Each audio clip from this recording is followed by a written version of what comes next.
បាទសួស្តីពុកម៉ែបងប្អូនទាំងអស់គ្នាបាទថ្ងៃនេះចេញវីដេអូនិយាយពី target របស់ Facebook ដែលគេបានដាក់ឲ្យយើងប្រចាំសប្តាហ៍នៅពេលដែល Facebook គេបានផ្ដល់តាក់ទងទៅនឹងtarget ក្នុងការធ្វើការរបស់យើងប្រចាំសប្តាហ៍ពុកម៉ែបងប្អូនគួរតែព្យាយាមបំពេញដើម្បីឲ្យបានគ្រប់លក្ខខណ្ឌរបស់ខាង Facebook ជាទូទៅនៅពេលណាដែលគេបានទម្លាក់អញ្ចឹងនៅពេលដែលយើងធ្វើគ្រប់គោលការណ៍គេរៀងរាល់សប្តាហ៍វាអាចឆាប់ invite tool CM ពុកម៉ែបងប្អូនបាទអានេះតាមបទពិសោធន៍របស់ខ្ញុំដែលខ្ញុំធ្វើកន្លងមកណាបាទអញ្ចឹងពុកម៉ែបងប្អូនត្រូវតែព្យាយាមមួយថ្ងៃយើងត្រូវឆែកមើលបាទយើងខ្វះអីខ្វះអីយើងខ្វះអីយើងគួរតែប្រឹងព្យាយាមផុសបាទហើយយើងផុសបើយើងមើល page ធំដូចជាគេផុសនោះវីដេអូរបស់គេវាមានគុណភាពល្អបាទហើយវីដេអូគេគឺច្បាស់ចឹងគេផុសទៅគឺ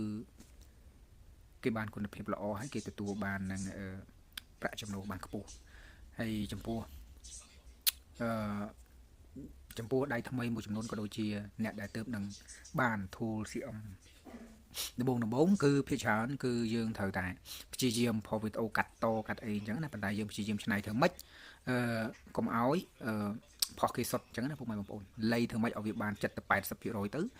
Facebook វាប្រកាសជាលែងចាប់ហើយអញ្ចឹងណាឲ្យតែវាបាន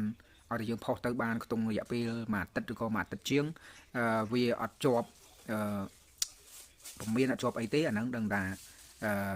វាលែងអីហើយអញ្ចឹងណាបាទហើយជាពិសេសនេះដូចខ្ញុំបញ្ជាក់អញ្ចឹងណាបងប្អូនត្រូវតែព្យាយាមបំពេញតទៅនៅនឹង target ដែលគេដាក់ឲ្យយើងបំពេញរៀងរាល់សប្តាហ៍ហ្នឹងពុកម៉ែបងប្អូនបាទចំពោះដៃថ្មីភាគច្រើនគាត់ឃើញអញ្ចឹងគាត់តែងតែឆ្ងល់តែសួរថានឹងគេធ្វើអីអញ្ចឹងពាក់ព័ន្ធទៅនឹងការដែលគេដាក់នេះគឺគេឲ្យយើងធ្វើការក្នុងមួយសប្តាហ៍ target ដែលគេដាក់ហ្នឹងគេមានដូចជាយើង share ឬក៏យើង create group 7បាទ create reel 11អីអញ្ចឹងណាផុសរូបផុសអីអញ្ចឹងទៅបងប្អូនមើលតាមហ្នឹងបាទយើងខ្វះអីយើងគួរតែព្យាយាមធ្វើវាគ្រប់ណាបាទព្រោះថាការរកលុយវាមិនងាយស្រួលទេពុកម៉ែបងប្អូនបាទគ្មានការរកលុយណាវាស្រួលទេបាទបងដៃចាស់បងដៃធំគាត់ចង់និយាយដៃធំមានន័យថាគាត់ចាស់ដែលគាត់រកចំណូលបានធំណាចង់និយាយអញ្ចឹងគាត់មិនមែននៅសុកគាត់បានចំណូលទៅគឺគាត់ប្រឹងណាស់បាទដូច្នេះយើងគួរតែប្រឹងដែរបើយើងមិនប្រឹងគឺអត់បានពុកម៉ែបងប្អូនបាទចឹងខ្ញុំមានចែកម្លែកប៉ុណ្ណឹងហើយក៏សូមអរគុណសង្ឃឹមថាពុកម៉ែបងប្អូនទាំងអស់គ្នានឹងទទួលបានការ invite tool CM ទាំងអស់គ្នា set up bank ហើយទទួលបានប្រាក់ចំណូលរៀងរាល់ខែ